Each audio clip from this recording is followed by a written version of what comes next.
the same for the last one? Or is it kind of going to build on that, or go in a different direction? That's kind of more like what I've been thinking about, actually. Just kind of leaving it open and not kind of like trying to evaluate too much after 2 movies. So, that's cool. So just to give you a little heads up, this one cost $3 million to make, so it's going up which is the same price as Dr. No and From Russia With Love combined. Right, okay. So I'm not sure whether we're going to see that on screen or not. Okay, but you can tell us afterwards. Yeah. And it recouped that in 2 weeks at the really? box office in the US. Wow. And it's been reissued a few times, and I think in total it has made at the box office $125 million. Wow. And this was what, 60? This is 64. 64. Okay. So far there's been one each year. Oh, okay. So they're really going for it at this point, and they've obviously clearly thought that they've got a formula for success. Okay. So that is all I'm going to say about Goldfinger before we watch it. So maybe more of the same then? Sure. Well, which won't be a bad thing. Maybe more of the same, but maybe also refining as well. Okay, yeah, that's fair. We'll see. Shall we watch it and find out? Yeah, cool. Let's do it. Okay, so what did you make of Goldfinger? I don't think I really liked that one, actually. Out of all 3 of them, it was the one that I liked the least, definitely. And I just find it a little bit boring, actually. It's just kind of, nothing much, nothing interesting really happened. Nothing interesting at all? No, not really. It was just kind of just action, and the story wasn't anything like the last 2. Like the last movie, there was Spectre and the Soviet Union playing off one another, and Spectre playing off the Soviet Union, what have you. And this just was a gold robber. When I was a kid, growing up, Goldfinger was talked of as being like the template for Bond movies. It was talked about being like the best, really. There's some iconic moments, such as the laser heading towards the knackers. Yeah, I imagine if I saw that for the first time in '64, that would have been pretty cool. Yeah. But I've seen that reproduced in cartoons and stuff. Hey, I didn't realize it originated in this movie, so it wasn't really that intense or that kind of wow for me or anything like that. So I guess that was a bit lost on me.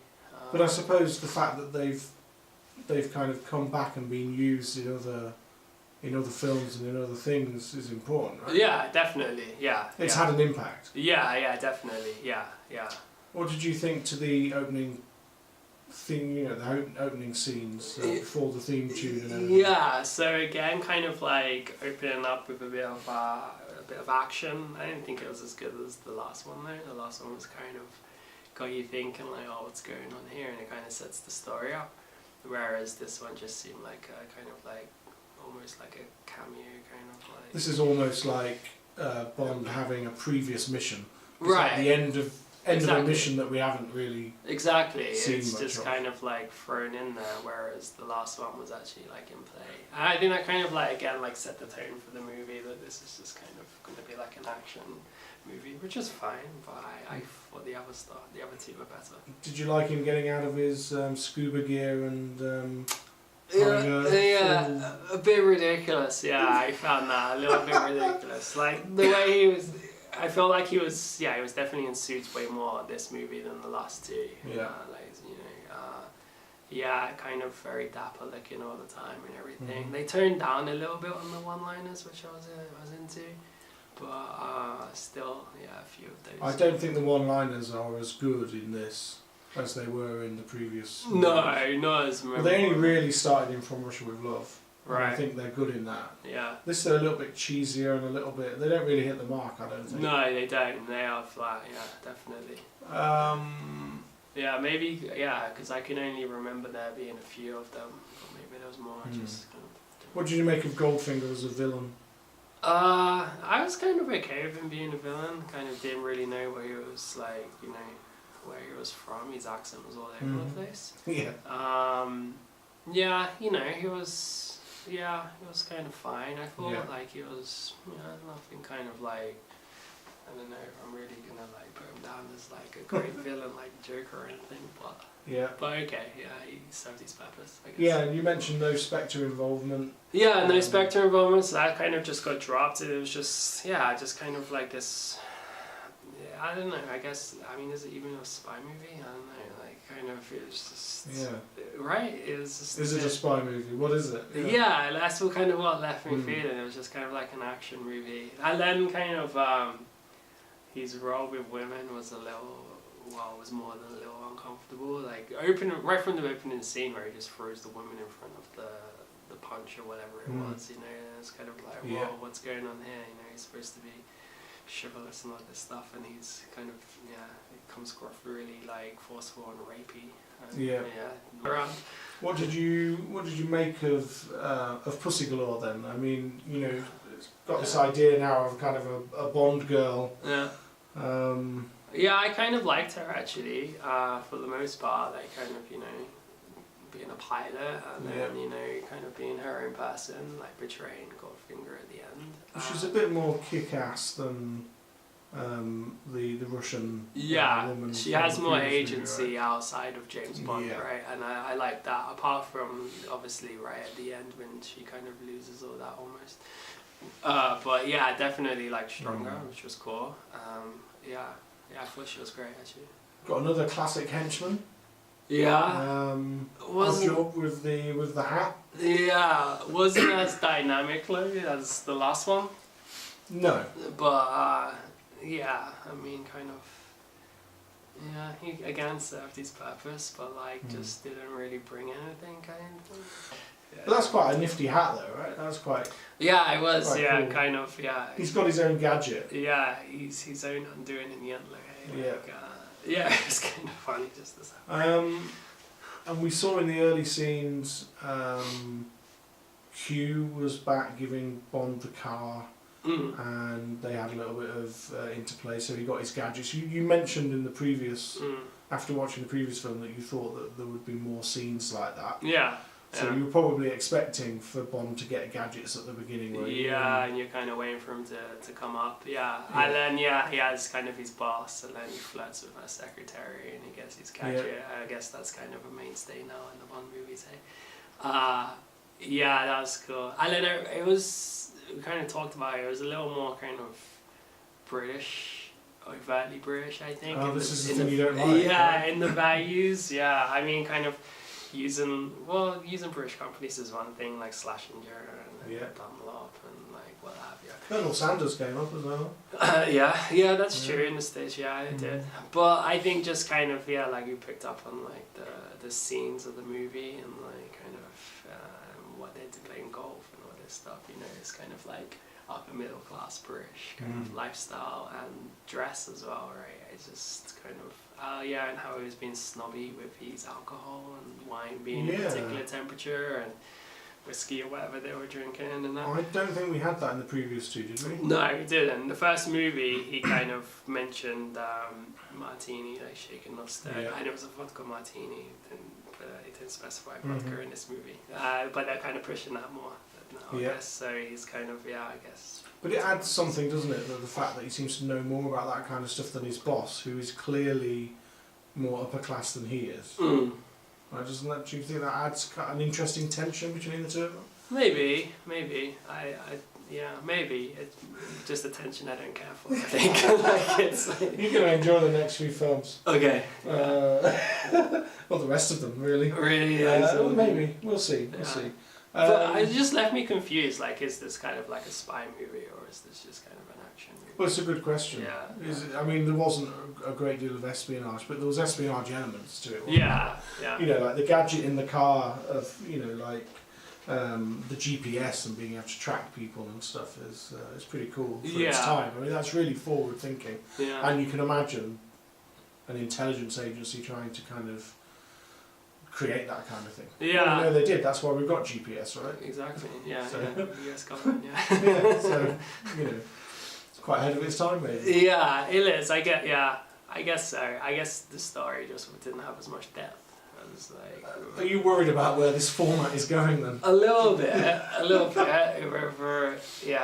I mean, there's been loads of them, so I'm sure there's kind of been waves and trends and stuff. There are changes coming up. Definitely. Yeah, it never quite stays the same. And I think through the decades you'll see that, so already we're at 64, I think. and gradually they stop making a film a year. Right. So suddenly you have quite big societal shifts, Right. which I think become more apparent. Right. And sometimes that means that humour comes to the fore, and sometimes it means that they strip it back and they just want it to be really serious. Okay. But the format is still largely the same. Yeah. There wasn't a great deal of spying in that. There wasn't a great deal of spying in Dr. No either, when you think about it. No. From Russia with Love was a proper spy movie. Yeah. And actually, the novel didn't have anything to do with Spectre. It was Bond versus the Russians, effectively. Really? Oh, okay. So that was changed when they decided to make the film. So you will see some changes, but yeah, the format is beginning to get there. Okay. Right. Well, 2 out of 3 isn't bad. Like, I mean, if you make 3 movies in 3 years, you're not probably not going to make 3 good movies in 3 Yeah, years. well, you know, and yeah, they're finding their feet, and I don't think they were. I think the first, certainly Dr. No had a lot of production problems. Right. Okay. So they were lucky to get it finished, really.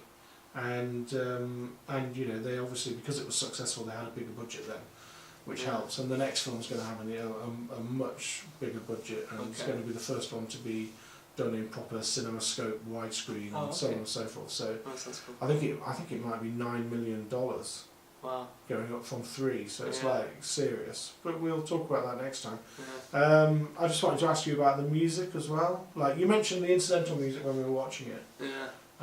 Like how quiet it is at times, and then suddenly it would come in, and I wasn't quite sure what you meant at the time. I just remember there being like kind of a few scenes of like, you know, just there being no music really, and just kind of the sounds of the environment, which is fine. And then suddenly the music kicks in like at certain points, and it kind of like almost woke me up a little bit. Like, yeah, like action's on its way or something. But is that unusual in comparison to more modern movies? Is that why you mentioned it, or was it just?